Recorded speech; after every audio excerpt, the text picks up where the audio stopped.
দেশের বিভিন্ন জায়গার আরো কিছু খবর নিয়ে একটি ডেস্ক রিপোর্ট।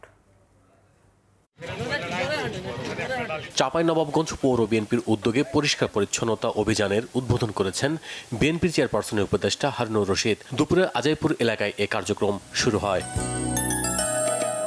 রাজশাহী 1 আসনে বিএনপির মনোনীত প্রার্থী অবসরপ্রাপ্ত মেজর জেনারেল শরীফ উদ্দিনের পক্ষে মনোনয়ন ফর্ম তুলেছেন নেতাকর্মীরা।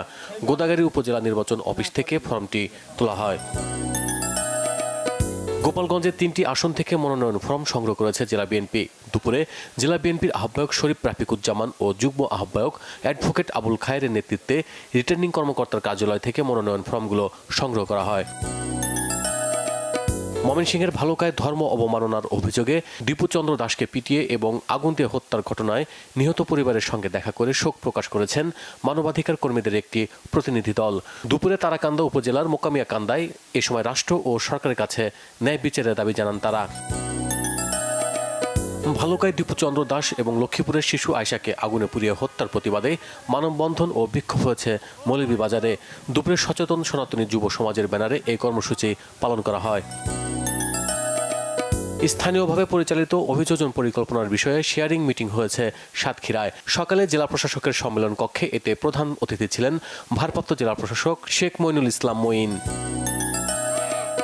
গাজীপুরে 8 দফা দাবিতে ঢাকা ময়মনসিংহ মহাসড়ক অবরোধ করে আন্দোলন করেছেন গাজীপুর কৃষি প্রশিক্ষণ ইনস্টিটিউটের শিক্ষার্থীরা। দুপুরে শালনা বাজার এলাকায় এই কর্মসূচি পালন করেন তারা। সেনা রিজিয়ন ও পার্বত্য জেলা পরিষদের উদ্যোগে অসহায়দের মাঝে মানবিক সহায়তা দেওয়া হয়েছে খাগড়াছড়ির পানছড়িতে। দুপুরে লোগাং বাজার আদর্শ উচ্চ বিদ্যালয় প্রাঙ্গণে এতে প্রধান অতিথি ছিলেন পার্বত্য জেলা পরিষদের চেয়ারম্যান শেফালিকা ত্রিপুরা। পাবনার ঈশ্বরদীতে ইউনিয়ন বিএনপির আহ্বায়ক বীরু মোল্লা হত্যা মামলার মূল আসামিকে গ্রেপ্তার করেছে র্যাব।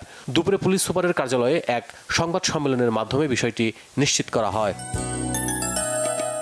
কিশোর ও যুব সমাজকে মাদক থেকে দূরে রাখতে ব্যাডমিন্টন টুর্নামেন্ট হয়েছে নোয়াখালীর কবিরহাটে। মধ্যম রামেশ্বরপুর ফরকানিয়া মাদ্রাসা মাঠে এতে প্রধান অতিথি ছিলেন কেন্দ্রীয় বিএনপির নির্বাহী সদস্য Golam Haider BSc. Bangla vision news desk.